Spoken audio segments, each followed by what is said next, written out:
Good evening and welcome to the Priory. If you have ever been curious about the Priory, craft or the Knights Templars, then welcome to this short video chat where we will endeavour to enlighten you and maybe dispel a few myths and understandings along the way. With one or two revelations, you may be surprised. But see, that's the thing.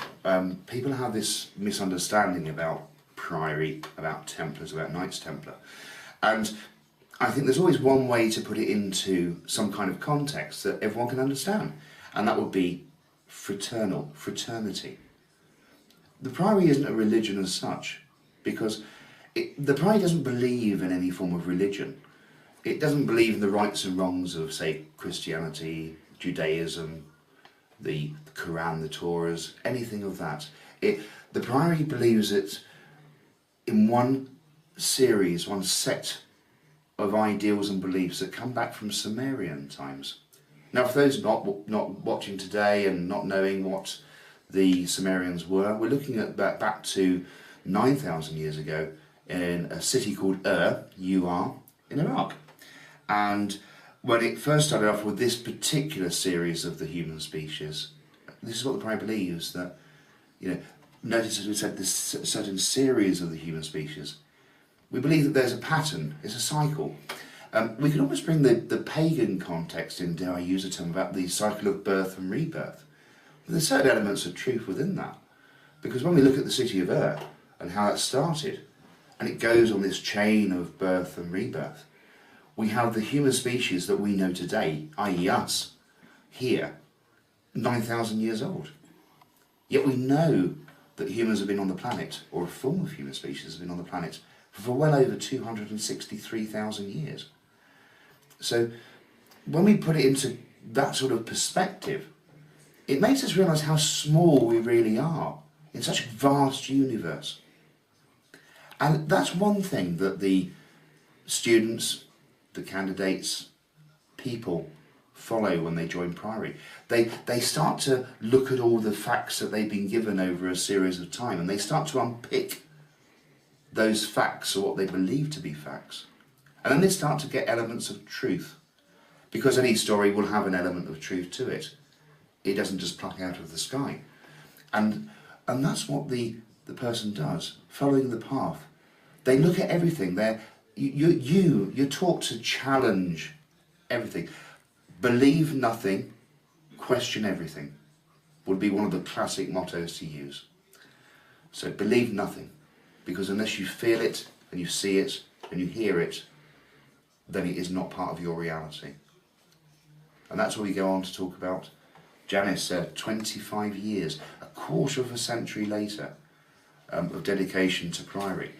And Priory comes in many forms that we'll talk about later on as the video evolves, through different chapters. But for now, I'd like Janice to share her experiences about what she's experienced over that time and the challenges that she's certainly faced. Well, as Alec has just mentioned, and I know some of you already do know, I have been following a craft path for many years now, obviously 25 years, proving exactly how time flies. Prior to that, I was following a pagan path, that of witch and druid. Yet I always knew deep down inside that a vast part of the puzzle was missing, though I was not finding the answers I sought in any of the paths I endeavoured to follow at that time. I always rightly sensed that something else was missing, and there was something much more to discover. This path, when I found it, was a complete revelation. It was like finding a sacred key that could unlock the doors to the hidden mysteries. The path has been both a great joy and a great challenge too, but once embarked upon, I never did once look back. The teachings always spoke to my soul, for I knew I was being led to where I needed to be. After much dedication and study, I was ordained as a Knight Templar priest, and thus able to facilitate sacred rites of passage. And then later on, I became a fully fledged Knight Templar, running my own preceptory here in Cambridge. But the journey did not end there, as I am now part of the Priory, and my life has deepened yet again with new knowledge and truths yet to come. The teachers take on the form of degrees, as in the Templar teachings, and elevations, as in Priory. They are structured to allow the student to grow and evolve at their own pace on a physical, spiritual and metaphysical basis, and to experience for themselves the energies of the universe. Along the way I learnt many practical and magical skills, such as healing with sacred stones, magical rites with potions and candles, sacred rites, the real properties of herbs and stones, alchemy, voodoo and Egyptian magic, as well as historical truths about the world never shared before. Truths that continue to reveal themselves and to challenge one's way of thinking. And always I had many questions to ask that heightened my understandings even further. And now in the Priory, the truths continue to amaze of the planet, of whom, and more importantly, why we are, the true story of mankind, created by Enki, the father of mankind, truths at last revealing themselves to me, as the falsehoods, lies and illusions slip away, and the beauty of reality can at last shine bright. But also I am learning how to look after myself via the understandings of natural body and skin preparations, true alchemy in action, and in the future healing medicines, all made with beautiful natural products, the way it should be.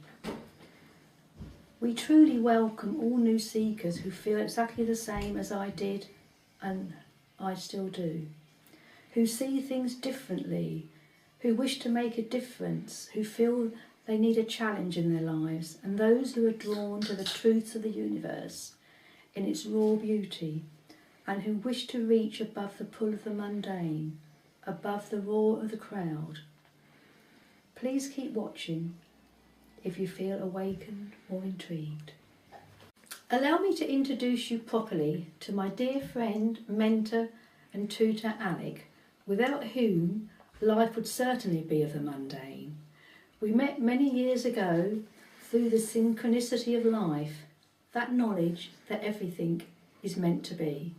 Alec. Thank you, Janice. And that's the thing. It seems like Janice and I have known each other for more than a lifetime, really. I think there's probably some elements of truth, as the phrase I coin, there as well. In particular, I mean, Priory goes through many forms. You could ask yourself, do you believe in God? No. Do you believe in the devil? No. So what do you really, truly believe? If we look at the God aspect, as Priory does, it looks at the Gidul, the universe complete. And that's something that we cover a lot in Priory, about how God has been made into this person because, as people say, we are made in God's image. We're made in the image of the universe, the same as any other creature across the spheres. The devil. We're told that the devil is evil. We could almost say that the Baphomet here, that's often used in Knights Templar, and I'll just put them onto there. In Knights Templar and in earlier chapters of Priory that have come under different names, we use the Baphomet as the form of sin and redemption. We use the emanating light of life, the wings of inspiration. And most importantly, with anything that Priory does, from a Knights Templar perspective as well, is that it teaches people, we show you that it matters not whether you're male, it matters not whether you're female. Why? Because Baphomet is revealed that way. Baphomet is hermaphrodite, both male and female combined. The serpent, the Pan, you could say from a deity point of view, to the Ninhusag, or the breast, the milk of life that provides and nourishes a child. So when we look at the Baphomet, we can almost say that my lord, the Templars are worshipping idols. Here say ye. But really, are they really worshipping idols? No. They're appreciating the aspects of the universal aspects of life, existence. It's not the devil. That comes later in time, later in the current human history. The devil is quite almost like a humorous joke. It almost seems like some form of a Douglas Adams sketch series, way beyond the Hitchhiker's Guide to the Galaxy. But when we look at the devil, and I've heard many people over the years make statements like, oh, I've got to speak to the man downstairs. How ridiculous does that sound? Do people really believe that this evil, in some kind of metaphysical, supernatural form, is present? Some people believe that God and devil are one and the same, the able slayer. Yes, they could be. And yes, they are. Because Priory believes that the devil is just a play on words. It's the lived. The most simplest form of translation backwards. The lived. The human species, the creatures on earth today, are the lived. And yes, there's enough evil on this planet. So therefore it's hell, as we go back to the H-E-L, is in fact earth. It's talking about the survival. And it's what we talk about and learn within Priory, the aspects of how to survive and how to work out what is, as Janice quite rightfully said, the mundane to the metaphysical. What's the truth? And then what's the real truth? Many people will misunderstand that. Some people even mark me down as a cult leader over years. I'm quite happy to take whatever people say about me, to be fair. Because I know who I am very clearly. I know who I've been very clearly. And we hope that you will do. You will know who you are at some point by being part of Priory.